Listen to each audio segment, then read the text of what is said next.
Hello everyone, welcome to Naira study. अब आप सब कैसे हैं? आई होप कि आप सभी अच्छे होंगे और अपनी स्टडी को कंटिन्यू कर रहे होंगे। फ्रेंड्स, आज का जो लेक्चर हो जाता है वो लेक्चर सेकंड हो जाता है। और अगर संस्करण की बात करें तो 2024 का संस्करण है पवन सीरीज, ठीक है ना। DElEd first semester. और सब्जेक्ट की बात करें तो विज्ञान का कक्षा शिक्षण, इसके ऑब्जेक्टिव टाइप क्वेश्चंस की सीरीज को कंटिन्यू कर रहे हैं, ठीक है ना, जो आप लोगों के लिए मोस्ट इंपॉर्टेंट हो जाता है। सो आप लोग वीडियो को बिल्कुल भी स्किप ना कीजिएगा और वीडियो को लास्ट तक जरूर देखिएगा। तो चलते हैं आज की सीरीज का फर्स्ट नंबर क्वेश्चन देख लेते हैं। क्वेश्चन आपका हो जाता है, जीवधारियों के नामकरण की द्विपद नाम पद्धति के जनक थे तो कौन थे? लिनियस या डार्विन या रॉबर्ट हुक या लुई पास्तेर। तो इसमें आपका जो राइट आंसर हो जाता है वो कार्ल लिनियस, यानी कि आ ऑप्शन राइट हो जाता है। अगर इनके बारे में बात की जाए तो ये एक स्वीडिश वनस्पति शास्त्री, चिकित्सक और जीव विज्ञानी थे। इन्होंने द्विपद नामकरण की आधुनिक अवधारणा की नींव रखी थी, ठीक है ना। चलते हैं नेक्स्ट क्वेश्चन की तरफ। निम्नलिखित में से कौन सा पौधा वायुमंडल की नाइट्रोजन का स्थिरीकरण नहीं कर सकता? तो सेम, मटर, चना या गेहूं। तो इसमें आपका हो जाता है गेहूं, यानी कि जो दा ऑप्शन है वो राइट हो जाता है। क्वेश्चन है, निम्नलिखित में से कौन से पौधे वायु की नाइट्रोजन को नाइट्रेट्स में बदल देते हैं? तो कवक, विशिष्ट प्रकार के जीवाणु या सभी प्रकार के शैवाल या विषाणु हो जाते हैं। तो आंसर की तरफ चलते हैं। आंसर आपका हो जाता है विशिष्ट प्रकार के जीवाणु, यानी कि बा ऑप्शन आपका राइट हो जाता है, ठीक है ना। नेक्स्ट क्वेश्चन आपका हो जाता है, खाद्य श्रृंखला में प्रथम है तो शाकाहारी जंतु, हरे पौधे, कीटभक्षी पौधे या मांसाहारी जंतु। तो इसमें आपका जो आंसर हो जाता है वो हरे पौधे हो जाते हैं। कैसे हो जाते हैं हम आपको बताते हैं। खाद्य श्रृंखला आपका देखिए, खाद्य जाल होता है और आपका खाद्य श्रृंखला होता है। तो खाद्य जाल में क्या होता है? जाल, जैसे कि जाल का मतलब क्या होता है कि भाई जाल की तरह बिंधा हुआ, ऐसे ही तो जाल होता है कुछ ना। और श्रृंखला का मतलब होता है कि एक सीरीज में चीजें हैं, ठीक है। तो सबसे पहले बात कर लेते हैं, थोड़ा सा लेंदी हो जाएगा लेकिन चीजें आपको समझ में आनी चाहिए, ठीक है ना। तो खाद्य श्रृंखला में जो प्रथम हो जाते हैं हरे पौधे हो जाते हैं, वो कैसे हो जाते हैं? जैसे आपका सूर्य हो जाता है, ठीक है ना। सूर्य तो भाई सभी का है, ऐसा तो है नहीं किसी एक का है। तो क्या करता है, सूर्य सभी को रोशनी देता है। लेकिन इसको समझिएगा, जो हरे पेड़ पौधे हैं, ठीक है ना, हरे पेड़ पौधे हैं वो क्या करते हैं, प्रकाश यानी सूर्य के प्रकाश में अपना भोजन स्वयं बनाते हैं। क्या करते हैं? अपना भोजन स्वयं बनाते हैं। और कोई क्या अपना भोजन स्वयं बना सकता है? अब इन पौधों को जो खाता है वो क्या है, ये पौधों पे निर्भर है। ऐसा नहीं है कि सूर्य इनको अपनी रोशनी नहीं दे रहा है, बिल्कुल दे रहा है। उसके बाद आ जाते हैं जो इन जानवरों, यानी मान लीजिए कि इन पौधों को कौन खा रहा है? बकरी खा रही, मान लीजिए बकरी खा रही है, कीट पतंगे खा रहे हैं घास को, जो भी खा रहे होते हैं। अब इनको कौन खाएगा? तो इनको जो मांसाहारी होते हैं वो खाते हैं, है ना। मांसाहारी जो होते हैं वो खाते हैं। अब इनको भी, मांसाहारी को भी कोई खाता है। तो इस तरह से क्या होती है, जो श्रृंखला चलती रहती है। और यहीं पे फिर से बात कहेंगे कि ऐसा नहीं कि सूर्य इनको रोशनी नहीं देता है, सूर्य इनको रोशनी देता है, सभी को देता है। लेकिन क्या करते हैं, ये भोजन स्वयं नहीं बना पाते हैं। और जो हरे पेड़ पौधे हैं वो भोजन अपना स्वयं बनाते हैं, यानी खाद्य श्रृंखला में ये प्रथम हो जाते हैं। तो इस तरह से आपका जो आंसर हरे पौधे है ये राइट हो जाता है। चलते हैं नेक्स्ट क्वेश्चन की तरफ। क्वेश्चन आपका हो जाता है, जीवधारियों का समूह जो प्रकृति में परस्पर संस्करण द्वारा संतान उत्पन्न करता है उसे कहते हैं समष्टि, जाति, जीव समुदाय या जीव कहते हैं। तो क्या कहते हैं? तो इसमें आपका जो आंसर हो जाता है वो जाति, यानी कि बा ऑप्शन आपका राइट हो जाता है। जीव द्रव्य होता है सामान्य द्रव्य, एक विलयन या एक कोलाइडल घोल या एक आयनिक घोल हो जाता है।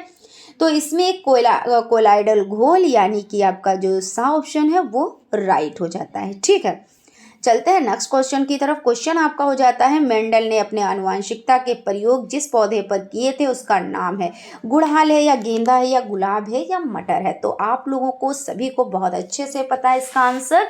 अब तक आपने आंसर कर ही लिया होगा, मटर हो जाता है। ठीक है, और बात करें कि ग्रेगर मेंडल जो थे उनको क्या कहा जाता है, उनको आनुवंशिकी के पिता के रूप में जाना जाता है। किस रूप में जाना जाता है? तो आनुवंशिकी के पिता के रूप में जाना जाता है। ठीक है ना, पिता के रूप में जाना जाता है। और उन्होंने अगर सन की बात की जाए तो 1856 से 63, ठीक है ना, के दौरान मटर के पौधे पर प्रयोग किया और आनुवंशिकता के कई नियमों की स्थापना की जिन्हें अब मेंडल के आनुवंशिकता का नियम कहा जाता है। तो इस तरीके से हो जाता है और आपका आंसर तो आपको मिल ही गया है, मटर, यानी कि द ऑप्शन राइट हो जाता है। पादप कोशिका की पहचान है जीव द्रव्य कला, कोशिका भित्ति, माइटोकॉन्ड्रिया या सेंट्रोसोम। तो इसमें आपका जो आंसर हो जाता है वो हो जाता है कोशिका भित्ति। ये हो जाता है, कैसे हो जाता है इसके बारे में थोड़ा सा जान लेते हैं। तो कोशिका भित्ति पादप कोशिकाओं में उपस्थित होती है, ठीक है ना, लेकिन जंतु कोशिका में उपस्थित नहीं होती है। अब ये चीज ध्यान रखिएगा कि कोशिका भित्ति जो होती है वो पादप कोशिका में उपस्थित होती है, लेकिन किस में नहीं होती है? तो जंतु कोशिकाओं में नहीं होती है। लेकिन जंतु कोशिकाओं में नहीं होती है और यह क्या है? तो सेल्यूलोज और काइटिन से बनी होती है। अगर ये किससे बनी होती है बात की जाए तो सेल्यूलोज और किससे बनी होती है? और ये बनी होती है काइटिन से। ठीक है ना, किससे बनी होती है? तो काइटिन से बनी होती है। तो इस अकॉर्डिंग आपका जो ऑप्शन है वो राइट हो जाता है। स्वतः जनन सिद्धांत का प्रतिपादन करने वाले वैज्ञानिक का नाम क्या नाम है? Von Helmont, Louis Pasteur, Lamarck, Oparin. तो इसमें आपका वॉन हेलमोंट यानी कि ऑप्शन आपका राइट हो जाता है। ठीक, अब चलते हैं नेक्स्ट क्वेश्चन की तरफ। क्वेश्चन पर चलने से पहले फ्रेंड्स, अगर अभी आपने चैनल पर विजिट किया है, अभी नए हैं, तो आप लोग चैनल को सब्सक्राइब ज़रूर कर लें, क्योंकि आप लोगों को देखिए क्लास कैसे प्रोवाइड होंगी। तो आप लोग जब सब्सक्राइब कर रखे होंगे तो आपके पास नोटिफिकेशन पहुंच जाएगी और बड़े ईजिली तरीके से आपको क्लास प्रोवाइड हो जाएगी। ठीक है ना। और फ्रेंड्स ये भी कहना चाहेंगे कि अगर आपको सेशन अच्छा लगे तो एक लाइक भी ज़रूर कीजिए। हालांकि हम अपना 110% आप लोगों को देते हैं और देने की कोशिश भी करते हैं, लेकिन आप जब लाइक करते हैं, कमेंट करते हैं, तो हमको क्या मिलता है? हमको मोटिवेशन मिलता है, हम और भी अच्छा करने की कोशिश करते हैं। ठीक है ना। तो फ्रेंड्स चलते हैं नेक्स्ट क्वेश्चन की तरफ। क्वेश्चन हो जाता है स्तंभ कंटक तने के रूपांतरण है, क्योंकि कंटक पर पर्व तथा संधियां होती हैं या ये तने पर लगे होते हैं या पौधों की रक्षा करते हैं, ये कक्षस्थ कलिका से विकसित होते हैं तथा इन पर पर्व एवं पर्व संधियां होती हैं। तो इसमें द ऑप्शन आपका राइट हो जाएगा। अंगूर में प्रतान रूपांतर है तने का, पत्ती का, अनुपत्र का या पुष्प अक्ष का। तो इसमें आंसर आपका ऑप्शन यानी तने का हो जाता है। चलते हैं नेक्स्ट क्वेश्चन की तरफ। क्वेश्चन आपका हो जाता है गेहूं की जड़ में संवहन पुल किस प्रकार के होते हैं? एक घेरे में अरिये तथा बाह्य आदि द्वारुक या एक घेरे में संयुक्त तथा अंता आदि द्वारुक या सा ऑप्शन है मज्जा में अव्यवस्थित फैले तथा बाह्य आदि द्वारुक या एक घेरे में आर्य तथा अंता आदि द्वारुक। तो इसमें आंसर जो आपका हो जाता है वो हो जाता है एक घेरे में आर्य तथा बाह्य आदि द्वारुक हो जाता है। ठीक है ना। तो याद रखिएगा एक घेरे में, ये चीज याद रखिएगा, यानी ऑप्शन आपका राइट है।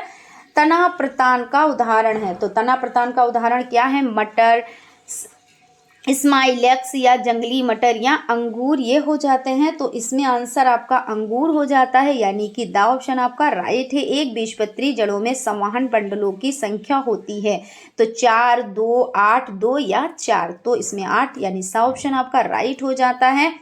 पेड़ किस प्रकार के जल को अवशोषित करते हैं? तो आर्द्र जल, गुरुत्वीय जल या बंधित आपका हो जाता है बंधित जल या केशिका जल। तो इसमें आपका क्या हो जाता है? तो केशिका जल, यानी कि द ऑप्शन आपका राइट है। जड़ों द्वारा अवशोषित जल पत्तियों तक पहुंचाता है, तो फ्लोरम द्वारा, एधा द्वारा, जाइलम द्वारा या बलकुट द्वारा। तो जाइलम द्वारा होता है, यानी कि आपका जो सा ऑप्शन है वो राइट है। पौधों में विशेषकर रात्रि के वक्त, ठीक है ना, यानी रात्रि के समय पत्तियों में रंध्रों से वाष्पन की क्रिया होती है। इस वाष्पन की प्रक्रिया को क्या कहते हैं? तो ट्रांसपिरेशन कहते हैं। और चलते हैं नेक्स्ट क्वेश्चन की तरफ। मैंग्रोव पौधों की जड़ें वातावरण से ऑक्सीजन किसकी सहायता से प्राप्त करती है? तो वेलोमेन ऊतक द्वारा, ल्यूमेटोकोर द्वारा, वात रंध्र द्वारा या चूसकांग द्वारा। तो आंसर इसका क्या हो जाता है? न्यूमेटोकोर द्वारा, यानी कि बा ऑप्शन आपका राइट हो जाता है। इसमें देख लेते हैं मैंग्रोव, इसके बारे में बात करें तो मैंग्रोव ऐसे शुभ या वृक्ष होते हैं। क्या होते हैं? तो शुभ या वृक्ष होते हैं जो खारे पानी या अर्ध खारे पानी में पाए जाते हैं। कहाँ पाए जाते हैं? तो खारे पानी में या किस में? तो पानी में, यहाँ पे पानी हो जाता है, पानी या अर्ध खारे पानी में। अर्ध का मतलब आधा, है ना, अर्ध खारे पानी में पाए जाते हैं, खारे पानी में। और बात की जाए कि ल्यूमेटोफोरस जड़ें हैं जो दलदली क्षेत्रों में उगने वाले पौधों द्वारा श्वसन के लिए, ऑक्सीजन प्राप्त करने के लिए लंबवत ऊपर की ओर बढ़ती हैं, यानी लंबवत ऊपर की ओर इस तरह से बढ़ती जाती हैं, ठीक है ना। तो आंसर तो आपको मिल ही गया होगा, जो आपका बा ऑप्शन है वो राइट है। सबसे अधिक जल अवशोषण की क्रिया होती है किसमें? जल के शीर्ष पर, मूल रोम प्रदेश में या पुरातन प्रदेश में, या आपका हो जाता है दीर्घी प्रदेश में। तो आंसर की तरफ चलते हैं, मूल रोम प्रदेश, यानी कि बा ऑप्शन आपका राइट है। मूसला जड़ पाई जाती है मक्का में, सरसों में, धान में, गन्ना में। तो मूसला जड़ किस में पाई जाती है? तो आपको अच्छे से पता है कि मूसला जड़ किसमें? तो सरसों में पाई जाती। और किसमें अगर पाई जाती है बात की जाए, क्योंकि इससे रिलेटेड देखिए ऐसा क्वेश्चन भी आता है, जैसे आपका ऑब्जेक्टिव टाइप भी आ गया, ठीक है, आपका अति लघुत्तरी टाइप भी आ गया, लघु में भी आ गया। तो उस जब आपका ऑब्जेक्टिव टाइप में आया तो आपने टिक कर दिया, आपका हो गया। लेकिन जब आपका अति लघु में आए, लघु में आए, तो आप लोग को क्या करना? विद चित्र आपको वर्क करना है। हालांकि हम इस पर डिस्कस करेंगे कि आपको किस तरह से कॉपियां लिखनी है, किस तरह से आपको मेंटेनेंस करनी, किस तरह से चित्र आपको बनाने हैं, ये सभी चीज़ों पर हम लोग डिटेल में डिस्कस करेंगे। लेकिन यहाँ पे क्वेश्चन है, इसके लिए हम यहाँ पे भी आपको बताते हैं कि जैसे आपका मूसला जड़ के बाद एक जड़ होती है मूसला जड़ और होती है झकड़ा जड़, जिसको कहते हैं अपस्थानिक जड़। तो झकड़ा जड़ कुछ ऐसे बनी होती है, इस तरह से, मतलब झाड़ी नुमा झकड़ा जड़ जो होती है वो बनी होती है, ठीक है ना। तो इसको अपस्थानिक भी कहते हैं और झकड़ा जड़ भी कहते हैं। अब अगर बात करें मूसला जड़, तो मूली, जैसे आपकी मूली है, ठीक है ना, तो ये जो आपकी मूली हो जाती है, यानी सभी के भाई सभी लोग खाते हैं ना मूली, ये आपकी हो जाती है मूली, गाजर, इस तरह से ये क्या है? तो ये मूसला जड़ है। तो इसमें आपको क्या करना है? चित्र के द्वारा आपको इसको दिखाना है और बनाना भी है। आपका जड़ ये आ जाए तो अपस्थानिक जड़ या झकड़ा जड़ आ जाए तो आप बनाएंगे, मूसला जड़ आ जाए तो आप अच्छे से, क्योंकि क्या होता है इसमें नंबर आपको पूरे में से पूरे मिलते हैं जब आप अच्छे से वर्क करेंगे, और साइंस में भी आपको चित्र तो दिखाना ही रहता है ना। तो इस तरह से आपका जो आंसर हो जाता है वो सरसों हो जाता है। बरगद में पौधों की शाखाओं से लटकने वाली जड़ें होती हैं, कैसी होती हैं? अब स्तंभक जड़ें, आरोही जड़ें, अग्राही जड़ें या स्तंभ जड़ें। तो आपका आंसर जो हो जाता है वो हो जाता स्तंभ जड़ें, क्योंकि जो बरगद का पेड़ होता है आपका कैसा होता है? कुछ इस तरह से जो ये शाखाएं होती हैं ये ऐसे लटकती होती हैं ना, इन्हीं की तो बात हो रही है ना, स्तंभ जड़ें ये होती हैं ना, तो ये खूब मोटी मोटी सी होती हैं, तो इन्हीं जड़ों की बातें हो रही हैं। तो यानी यहाँ पे जो बात हो रही है इन्हीं जड़ों की बात हो रही है। तो बरगद में पौधों की शाखाओं से लटकने वाली जड़ें कौन सी होती है? तो स्तंभ जड़ें, यानी कि द ऑप्शन आपका राइट हो जाएगा, ठीक है ना। क्वेश्चन है, सरसों के पौधे में पाया जाने वाला पुष्प क्रम। तो क्या होता है? सीमाक्ष होता है, सीमाक्ष, मुंडक या सुकी। तो जो आपका आंसर हो जाता है वो कौन सा हो जाता है? 40 नंबर का है आपका। तो हो जाता है आसी माक्ष हो जाता है, यानी कि बा ऑप्शन आपका राइट है। सरसों का पौधा है झाड़ी, वृक्ष, सुकाई या शाक, तो ये आपका क्या है, तो ये शाक है। सरसों का जो पौधा है वो क्या है, तो शाक है। और सरसों के पौधे के अगर वैज्ञानिक नाम की बात की जाए तो ब्रेसिका कंप्रेस्टिस है। और इसकी ऊंचाई कितनी, तो 1 से 3 फुट तक होती है। और ये बहुत मोटे तने का पौधा नहीं होता है। आपने देखा होगा ना कि सरसों का जो पौधा होता है तो उसको क्या करते हैं, उसकी सब्जी भी खाई जाती है, यानी साग जिसको बोलते हैं कि सरसों का साग, मक्के दी रोटी, है ना, तो उसका साग भी खाया जाता है। और इससे क्या क्या होता है, तो इससे तेल, यानी सरसों का जो तेल ऑयल होता है ना, जो खाने में यूज़ किया जाता है वो, तो इस तरह से बहुत मोटा तो नहीं होता है ना, ये चीज़ हो जाती है। तो इसमें आपका जो द ऑप्शन है वो राइट हो जाता है। क्वेश्चन है, दूब घास पौधा है तो विसर्पी, अनुसर्पी, आरोही, बल्लरी, तो दूब घास जो पौधा है वो कैसा है, तो यहाँ पे हम देख लेते हैं, आपका हो जाता है विसर्पी, है ना, दूब घास एक विसर्पी पौधा है, तो आ ऑप्शन आपका राइट हो जाता है। और इसमें vitamin A, vitamin C, potassium, magnesium, protein, acetic acid और एलाइट जैसे पोषक तत्व भी पाए जाते हैं। और भी बहुत चीज़ें इसमें पाई जाती हैं। कीट भक्षी पौधे का उदाहरण नागफली, हाइड्रिला, ड्रोसेरा, कुकुरमुत्ता क्या है, तो कीटभक्षी पौधे के बारे में हम पहले भी बात कर चुके हैं कि कीटभक्षी जो पौधा होता है, तो अब चौंकने वाली तो बात है नहीं, क्योंकि हम लोग जो आपका सेकंड लेक्चर हो जाता है उसमें शायद हम लोगों ने डिस्कस किया है फर्स्ट लेक्चर में। ये आपका तो फर्स्ट ही, ये आपका सेकंड लेक्चर है ना, फर्स्ट लेक्चर में हमने बात करी है, तो और सेकंड लेक्चर में भी बात हो जाएगी, है ना। तो ये कैसा पौधा होता है कि ये क्या करता है, ये इस तरह से कुछ ऐसा बना होता है, इसके पे कुछ ढका हुआ ढक्कन टाइप का होता है, ठीक है ना, बिल्कुल मान लीजिए जगी के जैसा। तो ये क्या करता है, अपनी खुशबू को इस तरह से फेंकता है। मान लीजिए जब ये ढक्कन खुलता है तो खुशबू इसके बाहर निकलती है। तो क्या करते हैं, मान लीजिए यहाँ पे मेंढक है, ठीक है ना, तो ये सोचता है बहुत अच्छी कोई चीज़ है, और कहते हैं कि जो आकर्षित करती है वही कभी कभी चीज़ें फंसा देती है ना, तो ये तो मनुष्य के साथ भी होता है।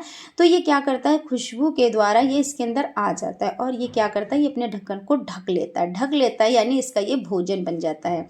तो ये कीट भक्षी पौधा हो जाता है। अब कौन कौन से पौधे हैं, तो जैसे आपका हो जाता है ड्रोसेरा हो जाता है, कौन सा, ड्रोसेरा हो जाता है, नेफेंथीस हो जाता है, डायनिया हो जाता है, यूट्रिक्यूलेरिया हो जाता है, और पिचर पौधा। अब आप कहेंगे कि मैडम ये बहुत ज़्यादा इंपॉर्टेंट है, हम आपसे कहेंगे कि ये बहुत ही ज़्यादा इंपॉर्टेंट है। आपका ये बहुविकल्पी टाइप में तो आएगा ही आएगा, यानी आता ही आता है। आपका अति लघु में भी आ सकता है, यानी नाम लिखने का आ जाता है कि कीटभक्षी पौधों के नाम बताएं, या 2 कीटभक्षी पौधों के नाम लिखें, या 1 लिखें, या 3 लिखें। तो आपको क्या करना है, बहुत अच्छे से याद रखना है, ड्रोसेरा, नेफेंथीस, डायोनिया, यूट्रिकुलेरिया, पिचर पौधा, ये सभी हो जाते हैं। और ये ऐसा करते क्यों हैं, आखिर ये कीड़ों को क्यों फंसा कर खा जाते हैं, तो ये इसलिए खा जाते हैं क्योंकि जो ये जहाँ पे उगते हैं वहाँ पे किस चीज़ की कमी होती है, तो यानी क्या करते हैं ये, देखिए इसमें जो पोषक तत्व होते हैं वो प्राप्त करने के लिए कीटभक्षी पौधों की कमी वाले मिट्टी में, यानी ये कहाँ पे उगते हैं, तो जहाँ पे पोषक तत्व की कमी होती है। और जब पोषक तत्व की कमी होती है तो इनको पूरा करने के लिए ये कीटभक्षी पौधे होते हैं और कीटों को खाते हैं, ठीक है। तो यहाँ पर आपका जो सा ऑप्शन है वो राइट हो जाएगा। क्वेश्चन है, निम्नलिखित में बहुवर्षीय पौधा है, बहुवर्षीय पौधा यानी कई वर्षों तक चलने वाला। अब सूरजमुखी तो है नहीं क्योंकि इससे ऑयल निकाला जाता है। ये शलजम तो भाई निकला, बड़ा हुआ, खा गए, यही तो होता है, तो ये भी नहीं है। आलू तो भाई बिल्कुल हर जगह आलू है, हर सब्जी में आलू है, तो यानी ये तो बहुवर्षीय पौधा तो नहीं है भाई ये सब। तो दूब घास ये आपका बहुवर्षीय पौधा है, ठीक है। और अभी हम बता चुके हैं ये विसर्पी पौधा है और इसमें vitamin A, vitamin B, potassium, ये सभी चीज़ें इसमें पाई जाती हैं। पत्तियों में भोज्य पदार्थों को स्थानित करने वाला ऊतक है जाइलम, मृदूतक, दृढ़ोतक या फ्लोएम। तो आपका आंसर जो हो जाता है वो फ्लोएम यानी कि द ऑप्शन आपका राइट हो जाता है।